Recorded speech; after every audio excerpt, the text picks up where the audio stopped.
Hi guys, welcome back to learning market with SB. आज हम Nifty, bank Nifty, Sensex सबका discussion कर लेंगे अपकमिंग वीक के लिए। और अपकमिंग वीक में मेरे को ऐसा लगता है कि इंडिया विक्स थोड़ा स्पाइक अप हो सकता है, थोड़ी वॉलेटिलिटी मार्केट में हो सकती है। And happy independence day belated. जैसे जैसे देश ग्रो करेगा अपने भी ग्रो करेंगे, लेकिन मेरा पर्सनल ये मानना है कि एज एन इंडिविजुअल और पर्सनल अपने अगर एक्स्ट्रा एफर्ट देंगे अपनी ग्रोथ के लिए, थोड़ा सेल्फिश बोल सकते हैं बट अपनी ग्रोथ के लिए थोड़ा एक्स्ट्रा एफर्ट देंगे, तो आगे जाके इंडिया भी ग्रो करेगा, क्योंकि एक्स्ट्रा एफर्ट हर इंडिविजुअल का एड अप होगा और इंडिया उतना फास्ट ग्रो करेगा। और हम डेफिनेटली 2047 तक एक डेवलप नेशन बन के आगे आएंगे। अब दो तीन चीज़ें मैं आपको स्टार्टिंग में ही बता देता हूँ वीडियो के कि इंडिपेंडेंस डे है तो मैं डायरेक्ट स्टॉक पिक नहीं दे सकता। मैं दो सेक्टर की बात करूंगा जिस पे आपका फोकस होना चाहिए या रेडार पे रखिए, जो 2-3 साल में आगे अच्छा कर सकता है। फर्स्ट है डेटा सेंटर इंफ्रास्ट्रक्चर। उसमें आपके वायर केबल शेयर्स आते हैं, आपका कूलिंग सिस्टम आता है, और डेटा सेंटर को बनाने में जो भी चीज़ें लगती है इंफ्रास्ट्रक्चर में वो आती है। इसके पीछे थीसिस ये है कि डेटा सेंटर या एआई स्टोरी डिसरप्ट हो भी जाए तो जिन्होंने आपको सप्लाई किया है माल, उनका रेवेन्यू क्लॉक इन हो चुका है, उनके प्रॉफिट्स आ चुके हैं, तो उनको कोई फर्क नहीं पड़ता। Once the delivery is done, there is no harm to the supplier side of the company, क्योंकि उनका सारी चीज़ बुक हो चुकी है। तो वो थीम पे आप ध्यान रख सकते हैं, वो मेरे को लगता है आगे जाके अच्छा करेगी।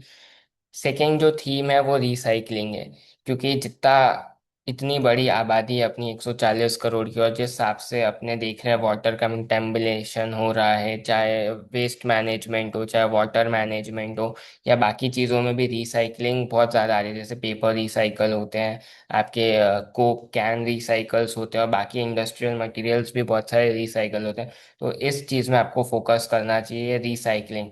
इसमें आप इसमें ऐड कर सकते हो water management theme, waste management theme को भी। तो आपका इंडस्ट्रियल रिसाइकलिंग भी आ जाएगी, जो B2B सप्लाई करते हैं वो इंडस्ट्रियल वाले, आपका वाटर मैनेजमेंट भी आ जाएगा वो रिलेटेड कंपनियां, और आपका वेस्ट मैनेजमेंट रिलेटेड कंपनियां भी आ जाएगी। तो ये दो थीम्स पे फोकस करिए 2-3 साल के लिए।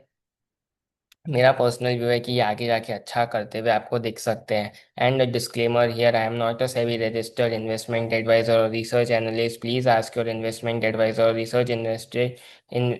रिसर्च एनालिस्ट बिफोर इन्वेस्टिंग और ट्रेडिंग इन सिक्योरिटीज मार्केट। अभी चार्ट्स पे चल के मंडे का डिस्कशन कर लेते हैं और अपकमिंग वीक का कि मार्केट कैसे बिहेव कर सकता है।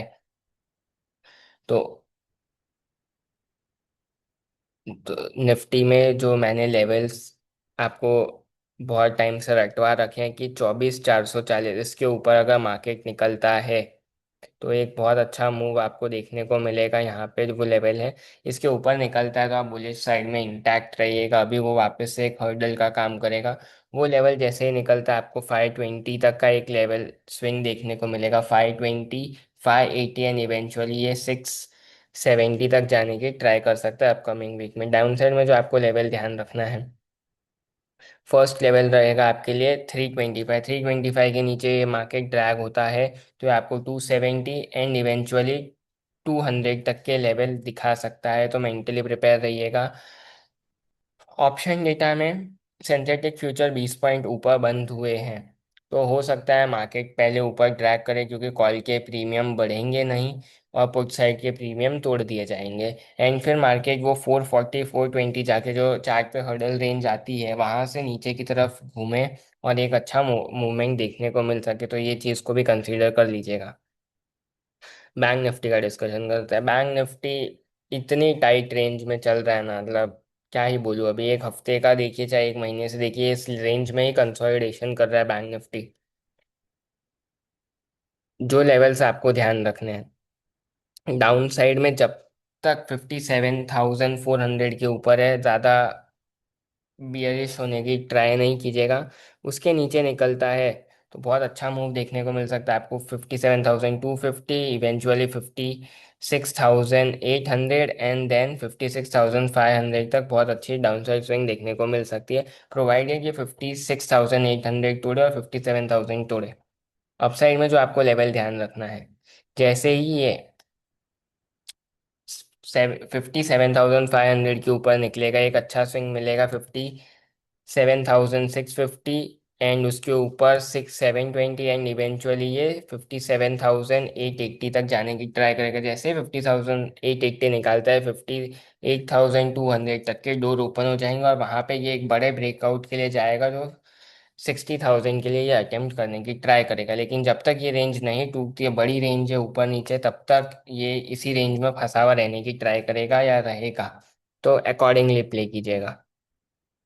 सेंसेक्स में आते हैं। सेंसेक्स में बहुत सिंपल रखिए, जब तक ये 77,800 के ऊपर है, बुलिश बायस इंटैक्ट। अगर इसके नीचे निकलता है तो 57,660, एंड उसके नीचे 57,500, एंड फिर 77,200, 77,000 का एक डाउन साइड स्विंग दिख सकता है।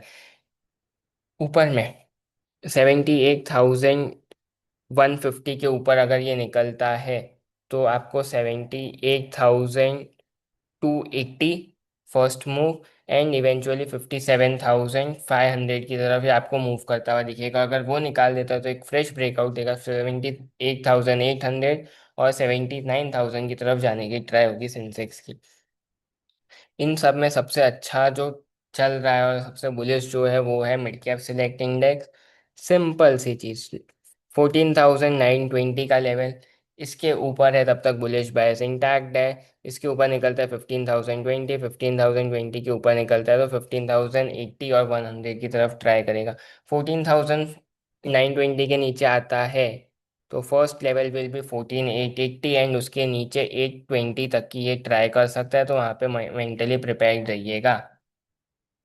तो ये सारे लेवल्स ध्यान में रख लीजिएगा आप। अगर आपको वीडियो अच्छा लगा हो तो प्लीज़ लाइक शेयर सब्सक्राइब कर दीजिएगा चैनल को, and thank you for watching this video till and.